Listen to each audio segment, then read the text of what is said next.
Alors c'est vrai que aujourd'hui, on parle beaucoup de surveillance de masse parce que tout simplement le degré de surveillance a atteint des dimensions qui n'ont jamais existé dans l'histoire.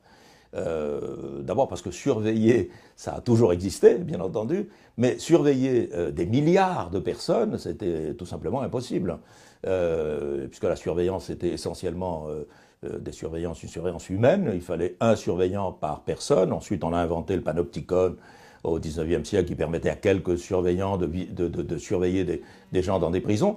Aujourd'hui, si c'est possible, c'est tout simplement parce que la surveillance se fait par le biais d'équipements technologiques dont nous sommes dotés.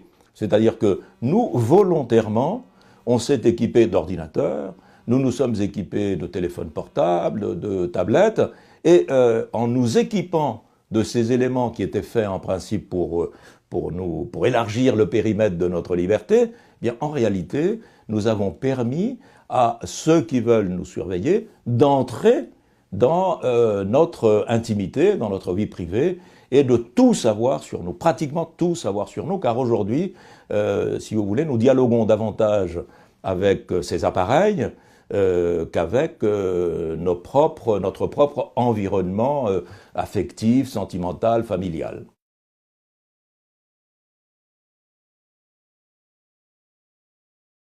Alors, je pense que c'est vrai que la question du cinquième élément, pourquoi elle m'est venue à l'esprit? Parce qu'un philosophe grec, comme on sait, Empédocle, avait défini la Terre comme étant une sorte d'assemblage de quatre éléments. Le feu, l'air, la terre et l'eau. Il disait que finalement tout ce qui existait sur Terre était un mélange de ces quatre éléments. Et voilà, quand on réfléchit, ces quatre éléments sont extrêmement abondants, bien entendu, sur notre planète. Mais aujourd'hui, quelque chose que l'on appelle le cyberespace, qui est quelque chose d'assez mystérieux, parce qu'on a du mal à expliquer ce qu'est le cyberespace, mais nous savons que le cyberespace est composé de voilà, toutes les communications qui circulent, tous ces branchements qui se font à l'échelle planétaire, tout ce clouding, tout ce streaming qui existe et qui fait que voilà, il y a un monde entier qui n'est ni de la terre, ni du feu, ni de l'air, ni de l'eau. Et je pense que c'est un cinquième élément. D'autre part, un autre élément qui nous indique que voilà, ça relève un petit peu du cinquième élément, c'est que quand vous réfléchissez, vous voyez que les quatre éléments ont donné lieu à des disputes. Les quatre éléments ont donné lieu à des batailles. Et par conséquent, il a fallu, pour les États constitués, développer de véritables armées. Il y a une armée de terre, il y a une armée de l'air, il y a une armée de mer, c'est-à-dire la marine. Aujourd'hui, il y a aussi une armée du feu, c'est les pompiers. Et aujourd'hui, on voit apparaître effectivement une nouvelle armée, une cinquième armée pour un cinquième élément, qui est la cyberdéfense, la cyberarmée, les cyberattaques, voilà. Et donc par conséquent, il y a un peu une confirmation que notre univers s'est enrichi d'un élément nouveau qui est constitutif de la réalité d'aujourd'hui.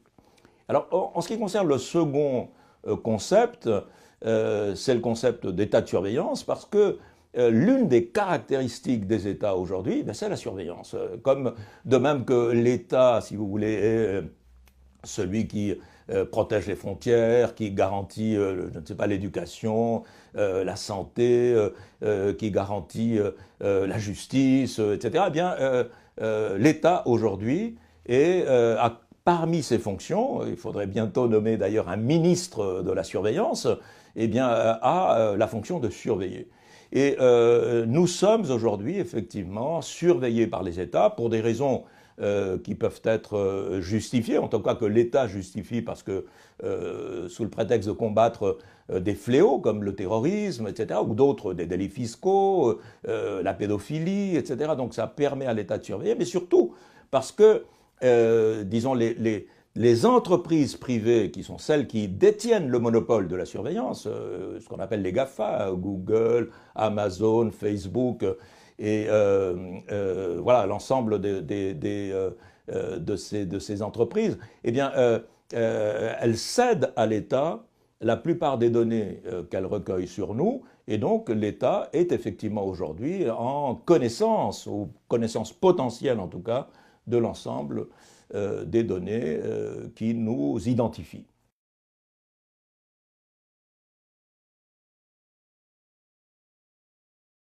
Alors pourquoi on parle de Assange? Parce que dans le livre, il y a un entretien avec Julian Assange. Je suis allé effectivement le voir à Londres, à l'ambassade d'Équateur, où il est reclus depuis maintenant 4 ans, presque 4 ans.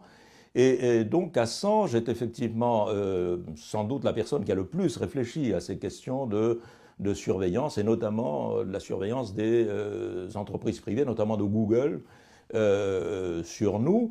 Et bien sûr, c'est parce qu'il a dévoilé, en quelque sorte, cette caractéristique dont on parlait à l'instant, le caractère de surveillance des États modernes, qui sont des États de surveillance, et plus les États sont modernes au sens technologique du terme, plus ils sont des États de surveillance. Un État, disons, peu développé, ce qu'on appelait avant des États du tiers-monde, des États du Sud, des États peu développés, ont très peu de développement technologique, et par conséquent, ce sont des États qui surveillent moins, au sens moderne du terme.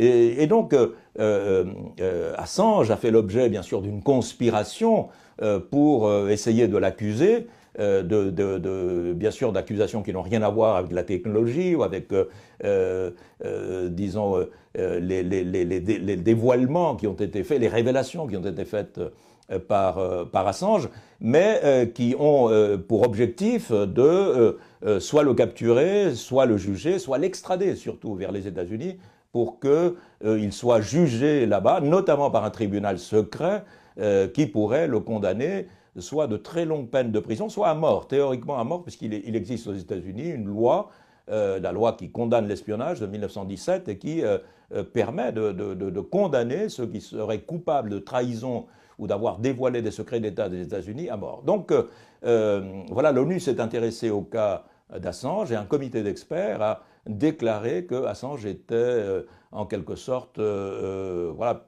retenu dans des conditions qui ne sont pas acceptables.